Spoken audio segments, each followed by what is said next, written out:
Hey folks, what's up? If I'm looking and sounding a little worse for wear, it's because I am.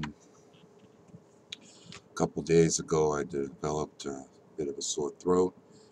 Actually, it's about 4 days ago. 3 days ago, that sore throat got a little worse. Um, and I actually ended up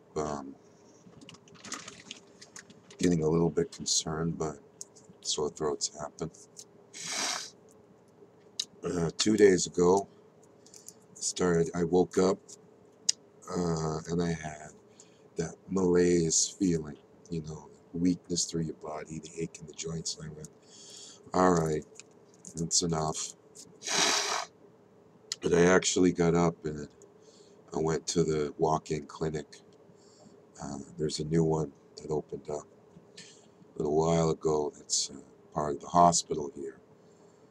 And I went up there and I'd seen, and sure enough, I've got strep throat.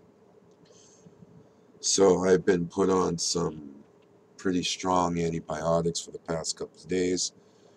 Um, two 500 milligram capsules of amoxicillin 3 times a day. I've been doing this for almost 2 days. There really hasn't been much improvement. If I wake up tomorrow and I'm not much more improved, I'm going to call my doctor to see if he'll see me, because I'm a little concerned that I may have something on top of the strep throat now. Because today I ran a low-grade fever, which I wasn't before. It was about 101. And I didn't break out into a sweat, but it did go away. And yesterday I think I ran a fever too, because I suddenly broke out into a sweat like a fever had broken. So that happened. Um, I actually did record some vlogs I was going to upload. Somebody pointed out it had been a couple weeks since I'd uploaded the video, and yeah, I know. Every time I'd record something, something would happen that would make whatever I recorded obsolete. So I ended up not uploading it, and things would happen. And I've been having another hard time because of things that's just been going on. Um, this illness, for one, you can see how rough I'm looking right now. Um, there's been an issue. I got to take a couple hauls right now to keep me talking. There's been an issue with my mom's housing. You see, they need to go back 6 months in um, your financial records, yeah? Well, when they went back 6 months of my financial records in October and November, my dad had sent me money to help repair my Envoy. My mom gives me money every month to pay for her share of the bills because I pay everything. I pay for the phone, I pay for the cable, I pay for internet, I pay the cell phone, I pay rent, I pay for the shopping, I do the food stuff, I do everything. I occasionally will buy stuff online for my mother because her direct express card isn't always accepted online everywhere. Uh, I do all that. So my mom will commonly give me around, usually close to $400 to $600 a month, depending on what's going on. So I take that money and load it onto my card to pay everything. Well, out of the 6 months I sent them, 2 months looked like I had a really big income. I had $1,400 one month, $1,200 another month. And the ladies tell me, "Oh, you've got all of this money, and it's look like you got a real big income. I don't have to go for that." And I'm like, you realize that the 4 months prior to that, I had minimal income. I had the same income I've always had. Nothing changed. Oh, well. So I had to get a registered letter from my father saying that he has sent me money to help with unexpected bills um, and repairs for my vehicle on occasion. And I had to write up and get a letter registered with my mother stating that she gives me money on a monthly basis to pay for her share of the bills because I handle everything. I handle all the finances. So I had to do that. And then I had to do an itemized breakdown of the money I've loaded onto my card. So the $750 I had to put down that my dad sent me to replace the speed sensors on my Envoy. Another $328 my dad sent me to replace the water pump for the washer, the windshield washer pump for my Envoy. Um, um, every time my mother gave me money for bills, I had to put on there. It was a while ago I sold a floor size, big floor bird cage, two Quaker parrots for $350. I had the item, I got all broken down, itemized. I had that notarized, and I send that out tomorrow. Because as of right now, our rent payment, because my mom gets her rent subsidized, yeah, we were paying $400 a month. Now they want us to pay $800 a month, all because 2 months, it looked like I had increased income for 2 months. So I have to send these letters in, and then once she gets these letters, everything's going to be returned back to normal. Hopefully, fingers fucking crossed. And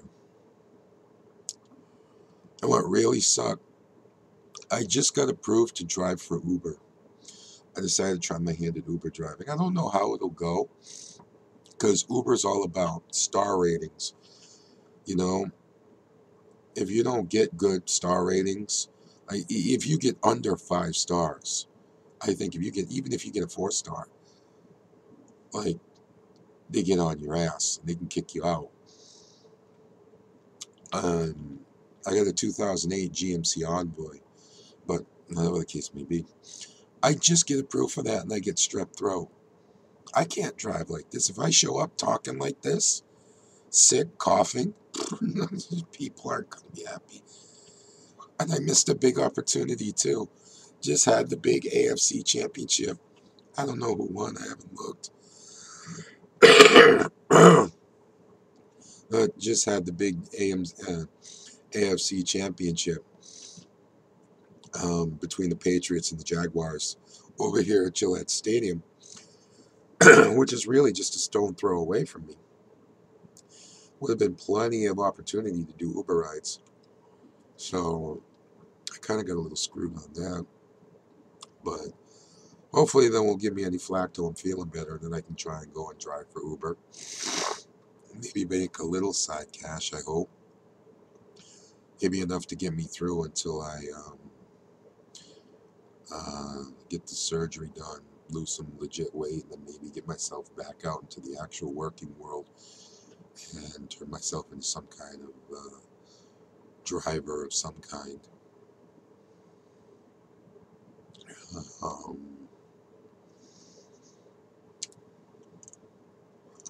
yeah, been a lot of stress, been a lot of issues.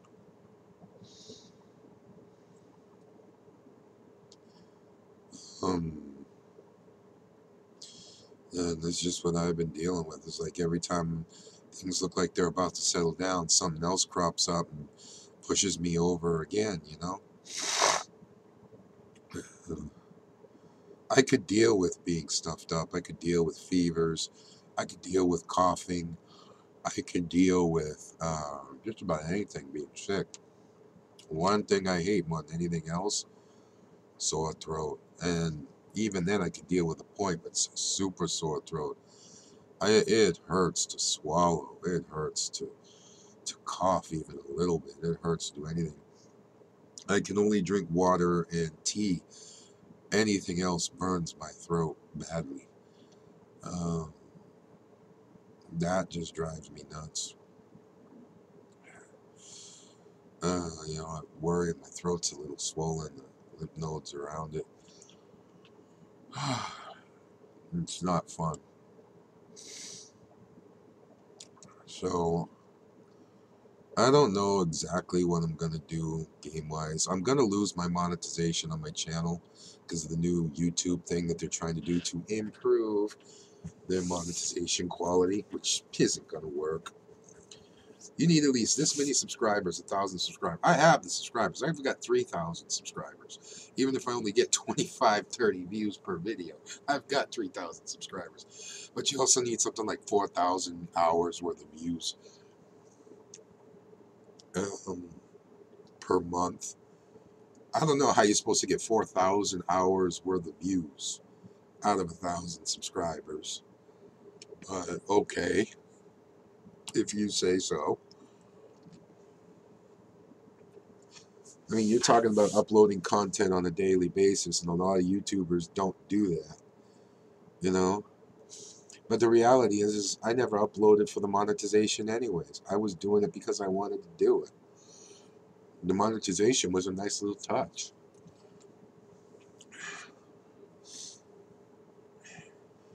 But I'm just going to start uploading random stuff, I think, until I get a better computer. And I'll start doing more Euro Truck. I'm not saying I won't do any Euro Truck. It's just, it takes so much to start up Euro Truck, and I got to play it at such a low graphic quality now that it just, it bugs me. Because I used to be able to play it better than now. I used to start up reasonably, but now just starting the game takes like 15, 20 minutes, like literally. My old girl, she served me so faithfully, but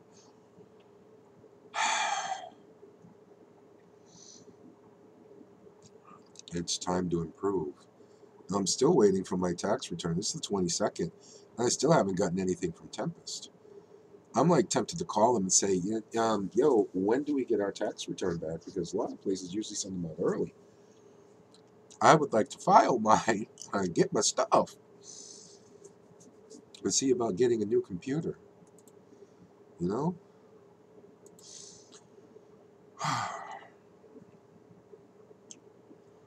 My mom's up and down on a lot of stuff. I always worry about her because she also gets stubborn. And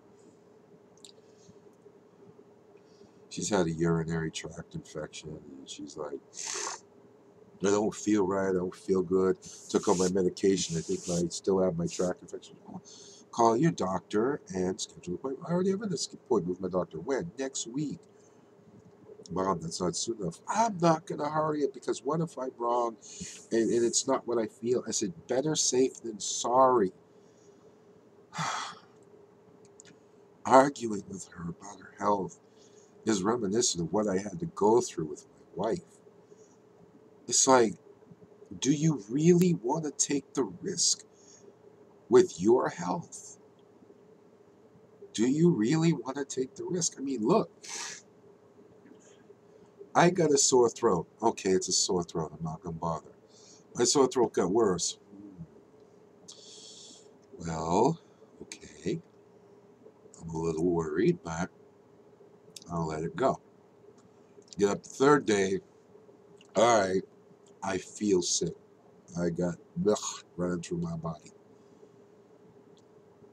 I gotta find out what's wrong. Sure enough, I had strep throat. It's a good thing I went. Because with strep throat, I can't afford to pass that on to my mother. So, I've been wearing these.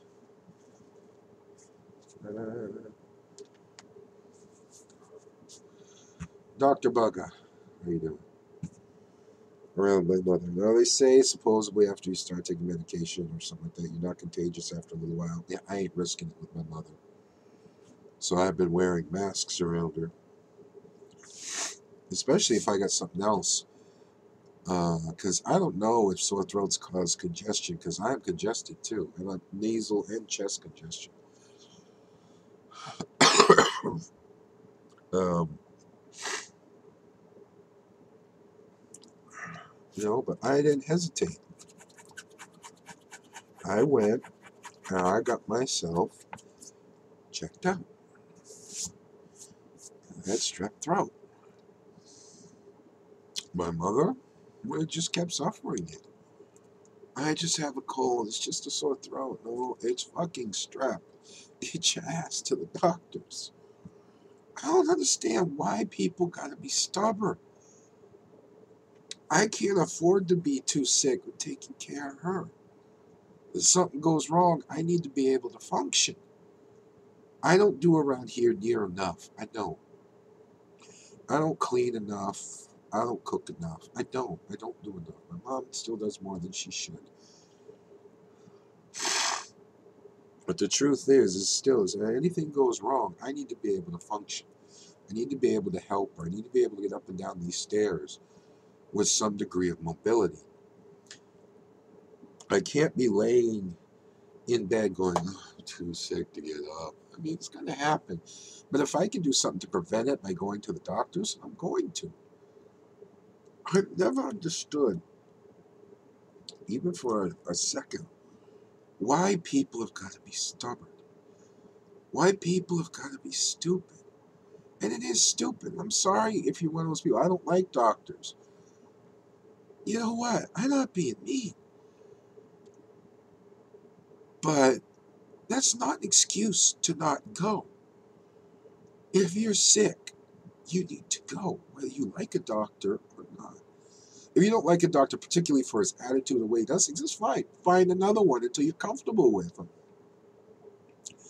But until then, just keep going. You get no reason to not see a doctor if you're sick. You know? Around here, we have walk-in clinics to help take the ease off the doctors that are around here. You know? So I don't need to go to the emergency room and sit around for multiple hours for small things like sore throat or cold or flu. I can go to the walk-in clinic and I can see someone. I can usually get in pretty quick. If it's real bad, then you want to go to the emergency room. You know, I remember I was sitting with my mom over at Christmas, and I overheard this doctor talking to this guy. This guy had something really wrong with him. They wanted to admit him. And the whole thing about him was, uh, you could tell that if he didn't get the treatment he needed, if they did not admit him into the hospital, he was most likely going to die. And he wouldn't let himself be admitted. The doctor himself came to argue with him. And the guy's like, I need to have control. I need to be in control. I need to test myself. I need to push.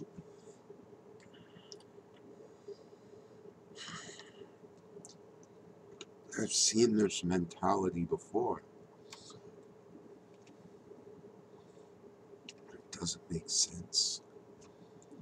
It doesn't. My big old glaring forehead. There you go. Better look at it. Here's the truth. If the doctor says you need to be in the hospital, put your ass in the hospital. You know, it's that simple. The doctor was telling him, if you don't go, you're going to die. I had no idea what this guy's problem was. Why he was so afraid of being admitted. It didn't make sense to me. It was one of those things, was he afraid he was going to die in the hospital? He'd rather be at home? That itself would make sense, but the hospital, they I don't know. I've always believed that if if the doctor's telling you to do something, do it. Even if you don't agree with it, do it until you find another doctor to talk to about it and he tells you not to. Because the reality is, you're not a doctor. There are obviously exceptions to the rule, okay? such as you do know your body to an extent. If you're doing something or something's happening, you'll know if you can continue doing it or not by your body. An example is my mother. She was given a medication to help calm her nerves. And she started talking to me one time that when she went to the bathroom, it was very bloody. And come to find out, she had had a blood clot pass through. I told her, get her ass off that medication right away. Called the doctor, and they talked to the doctor about it. The doctor said, oh, no, that can't be in the medication. I want you back on that medication. I was like, fuck that shit. I want you to call the pharmacist and talk to the pharmacist. So she did, and the pharmacist says, no way. You stay off that medication. Don't you dare go back on it. So there are exceptions to the rule. The thing is you'll most likely know those exceptions. But you just can't do, like one doctor told my mom, I want you to try some physical therapy to help with your knee. No, I'm not doing physical therapy. No, no, no. I don't like that doctor. He told me not. He told me to do physical therapy. I know it's not going to work because I've done physical therapy before and it didn't help. Yeah, well, how long did you do physical therapy? A couple days? Huh? How long did you actually do your physical therapy? No, no, no, no. I'm not doing physical therapy. This is not something to be fixed with physical therapy. The doctor's wrong. You know something? Even in as advanced as medicine is today, a lot of medical practice is still hit or miss. And they need to eliminate things in order to find out what the actual problem is. So by having you do physical therapy, if it doesn't improve, then they eliminate that as a possible solution slash problem. And they know they need to look deeper. They go for the simplest solutions first and then work up to the more complicated if they can. But no, no, no, no. So my mom wants to find another orthopedic specialist. She wants to go to the doctor that she saw the first time, which is all the way in Plymouth. I'm like, fine, but I'm telling you right now, Mom, if he tells you to do physical therapy, you're going to be doing physical therapy in Attleboro at Sturdy Hospital. I'm not driving you to Plymouth once a week to do physical therapy. Ain't happening.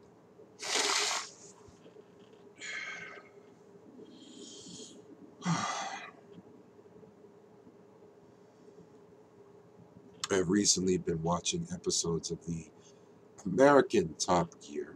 I don't know how long it ran, how many seasons there were. I'm just watching things at random, watching random episodes. And it's pretty good. It's actually not bad at all. It's Top Gear with more, I want to say American cars, even though it's a mix of cars. The thing about American cars is I don't consider an American car um, just like Ford, GMC, Chrysler. Yeah, you can call them Japanese cars, but you, a lot of places build them here, you sell them here, you drive them here, so they're American cars. Toyota, Nissan, Honda, uh, Mercedes, BMW, Volkswagen, all that. They're all American cars to me. America, as far as I'm concerned, has one of the most diverse selections of vehicles that you can get.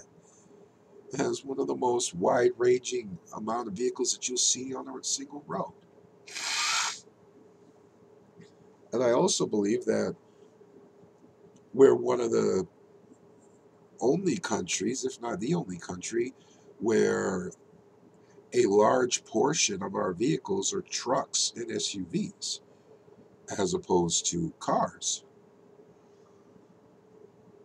So it's pretty cool to see the American Top Gear, however long it ran. I don't think it's still running.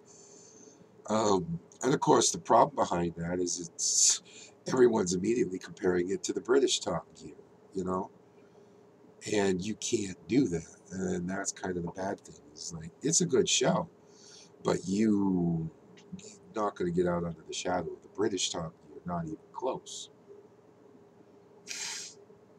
And some of the challenges they did are just like direct crosses from the British one. Like they did the whole camper thing, um, where you have to convert a vehicle into a camper. And so one had the little rocket thing on top of a camper. It was what James May did. One had the really tall house with all the comforts and everything on a vehicle that eventually tipped over, and that was Jeremy. The other one had the little tiny vehicle that expanded out into this bigger, much bigger thing. And that was Hammond. It's a shame because it's actually kind of really fun. I really like the guys that were in it. I believe they had good chemistry. Um, I like the vehicles they'd often come up with and they would drive. Um, the challenges they do, the places they go. I mean, God, what a job that must have been, yeah?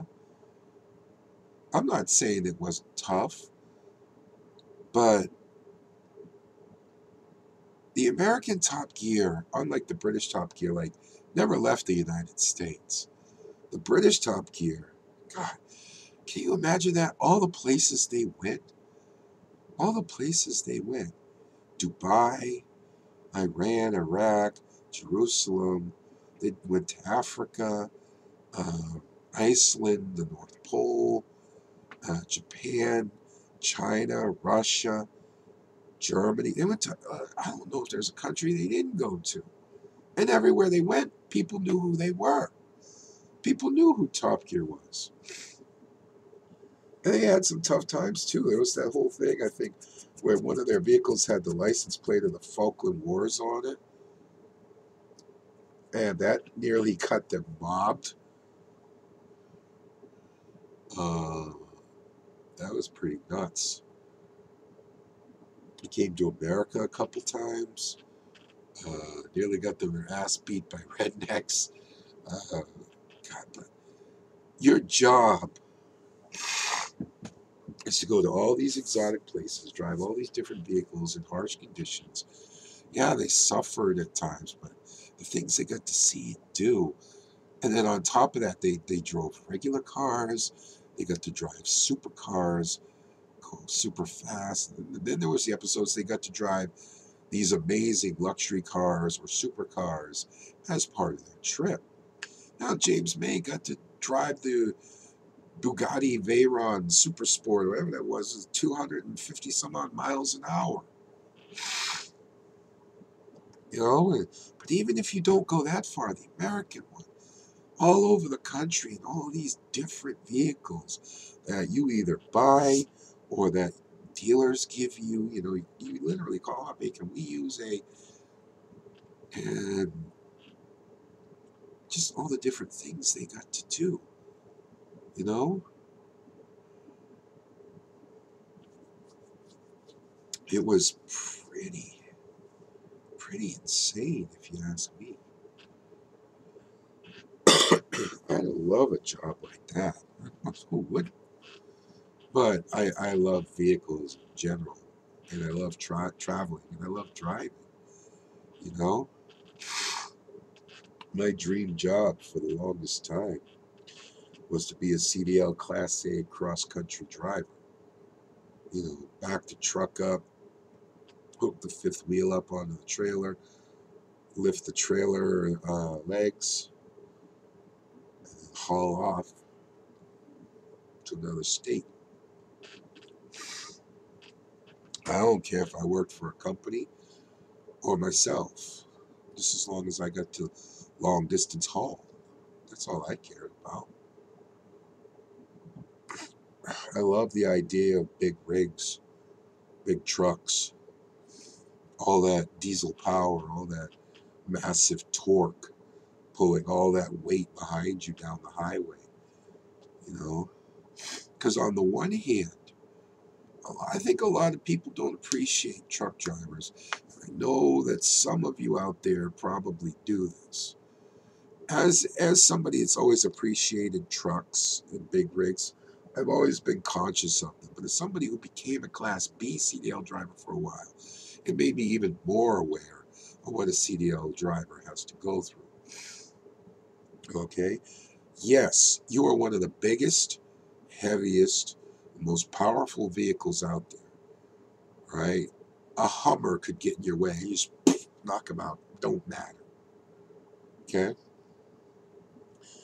You just flip your wipers on. Phew, I think that was a Hummer. I'm not sure. Okay, maybe not that, but still, you get the idea. Okay? Ain't nothing out there on a regular basis that's more king of the road than a big rig, like tractor trailer, call it what you will. But with that in mind, with all the rules and regulations that are behind big rigs, you have to be the most aware, the most careful, the most conscious.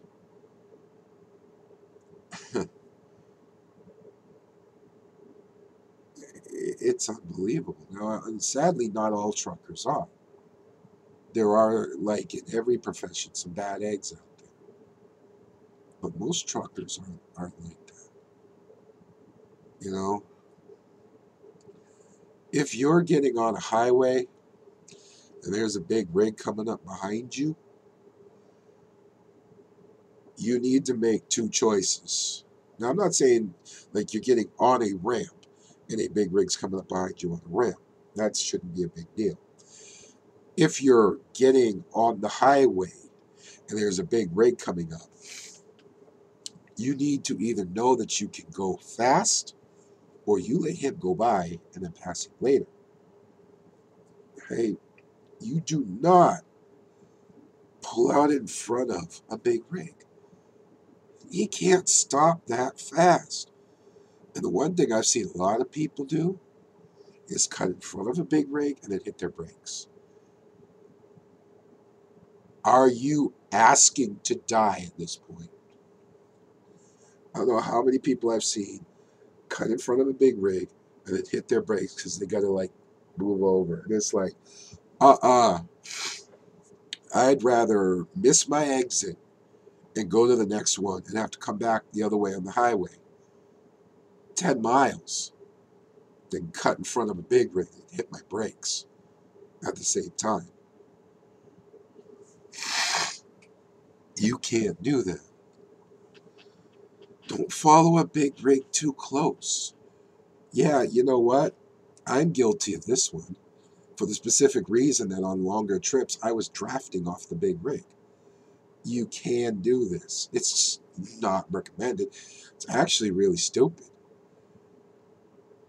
And at night, you know, turn my headlights off, get up close to the rig and draft off his trailer. But the reality says the truth. If you can't see his mirrors, he's not seeing you. So there's no telling what could happen.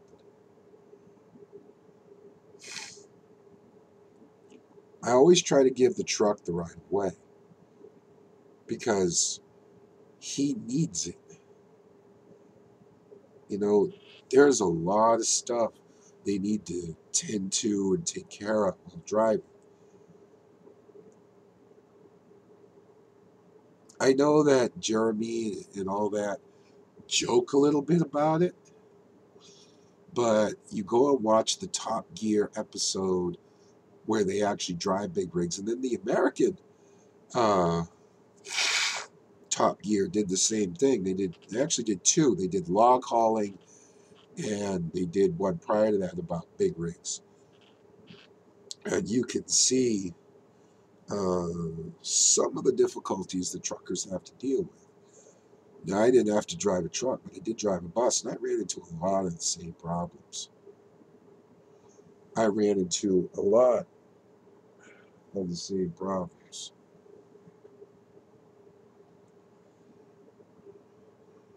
Just basically, I was driving the trailer. You know, the length of a coach, you know, that I was driving is the same size as the average big rig trailer. So it was basically a trailer with wheels and a motor carrying people instead of cargo. And I had to deal with that too. People pulling in front of me and hitting their brakes. You know, cutting me off and all that. People in blind spots and all that. It's just unbelievable. It's just what people will do to a big vehicle that can't.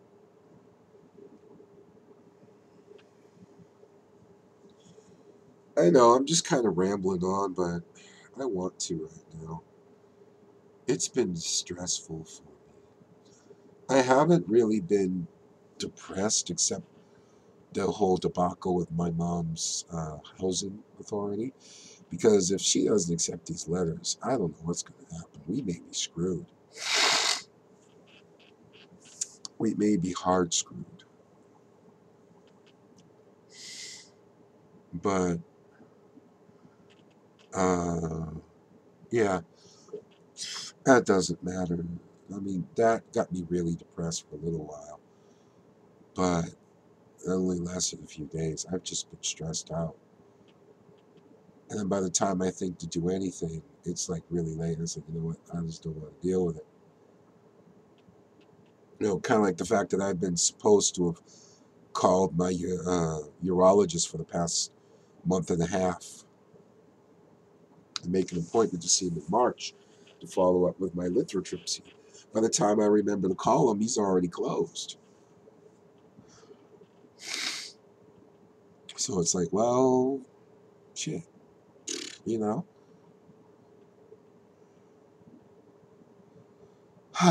So, yeah,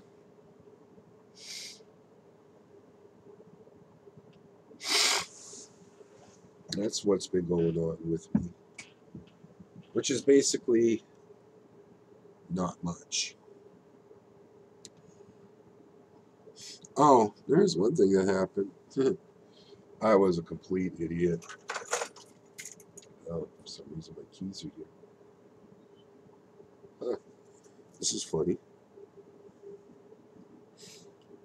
This is 2008 GMC Envoy color gold on here. And actually my Envoy silver. Whatever. I don't care. So, um, the day after the big storm that happened in New England, it dumped about 1.5 feet of snow on us. I actually had somebody plow the driveway. Um, I went out to check went out to go somewhere, and I looked at my Envoy, and my driver's side, passenger side rear tires flat. This is the tire I've been looking at over and over, going, something about that tire I don't like. It just doesn't look right. Kept looking a little low. Kept looking just not right. But then later on, it would look fine. Like, just, I gotta get that tire checked. I never did. And then finally it went flat. Now, at this point, had I done the smart thing, I might have been fine. But I didn't do the smart thing. I did the stupid thing.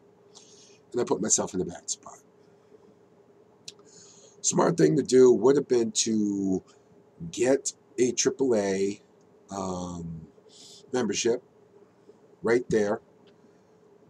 Call for a truck to inflate my tire.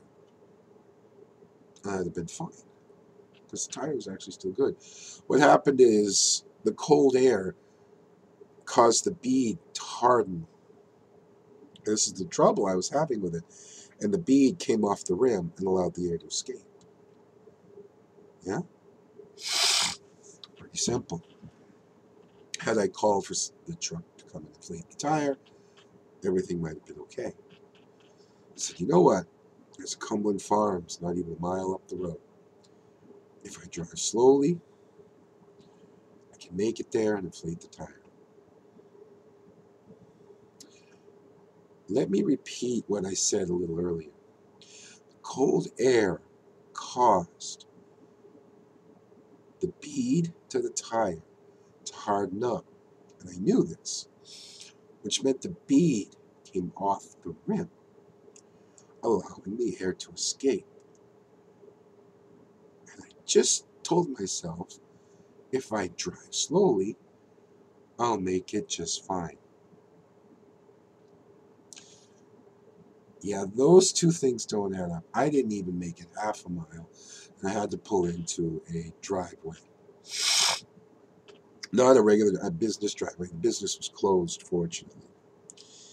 And sure enough, I looked, and the tire was just basically all over the place. Well, fuck. So it's like 12 degrees outside. Feels like negative with the wind blowing. There's no way in hell I'm changing that tire by myself in that cold. Get in my vehicle, grab my smartphone, and I buy a AAA Plus membership right there.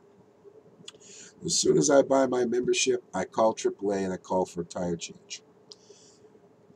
Not even 30 minutes later, the truck comes. Yes. Go to lower the spare tire down from under my Envoy, it won't lower. It comes down part way and then gets stuck.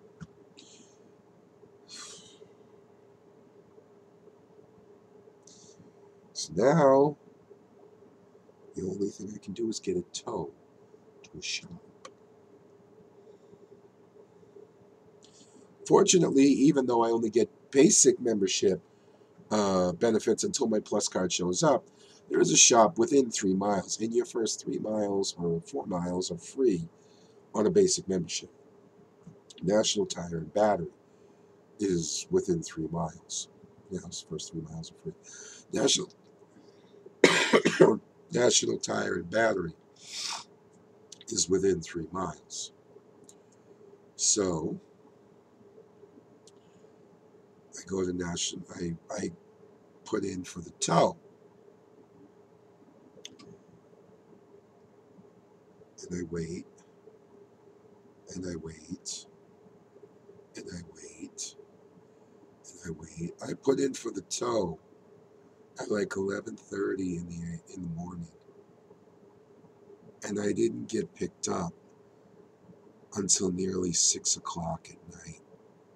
I had to wait 6.5 hours for the flatbed to come and get me and take me to the shop.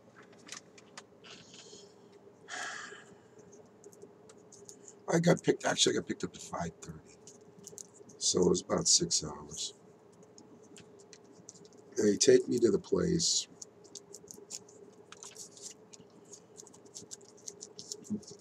Drop me down,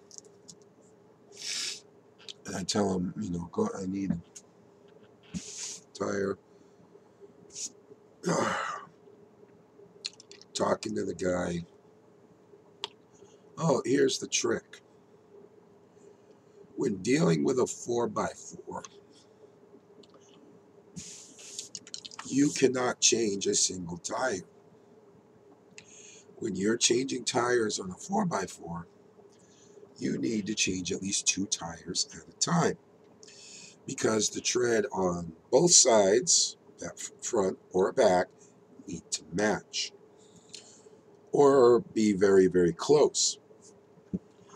National Tire and Battery had nothing even remotely close to the tire that was on there. So I ended up having to buy 2 brand new tires, and the tires that were on there were close to new.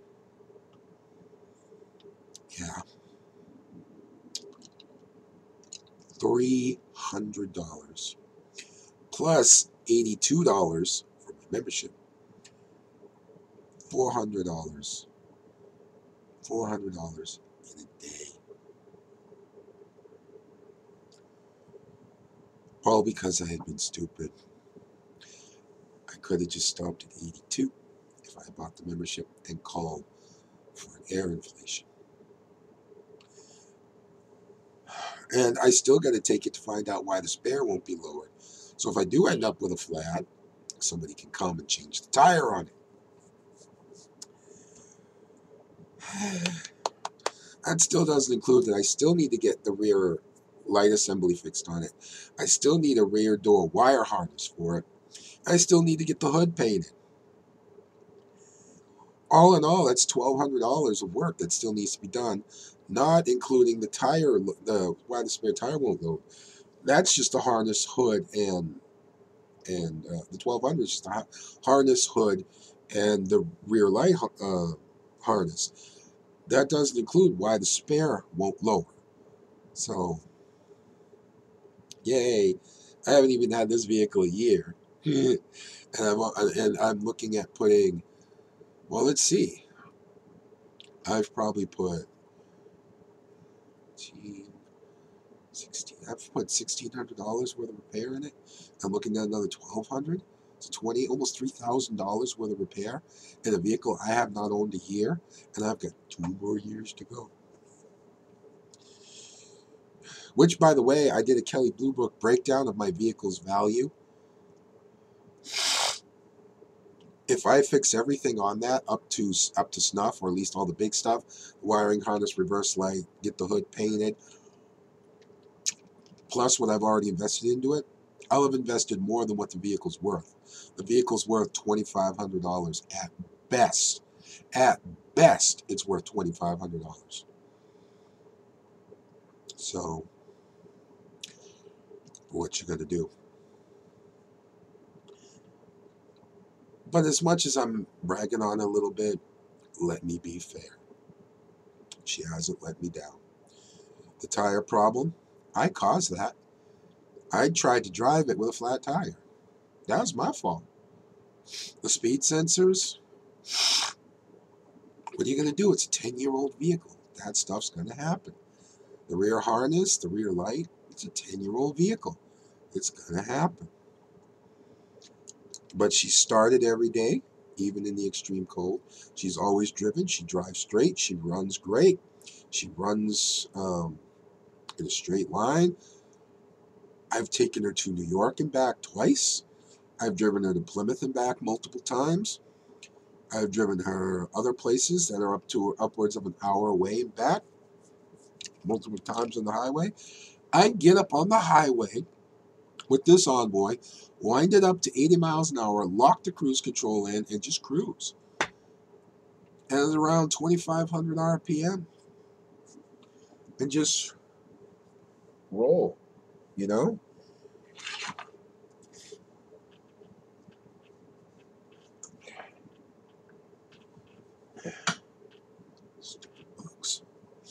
And I'll just roll at that speed. I'll just roll at 80 miles an hour. And she just cruises. Everything that's wrong with it is just electrical stuff. The tire was my fault. And you have to replace 2 on a 4-wheel drive. That's not the vehicle's fault. So I'm still looking at it as a good vehicle. You know?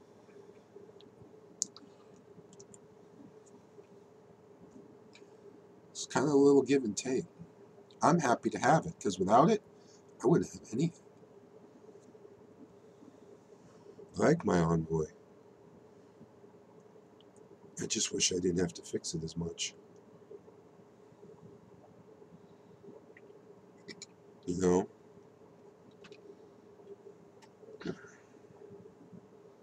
That's all. I just wish I didn't have to fix it quite as much. C'est la vie. What are you going to do?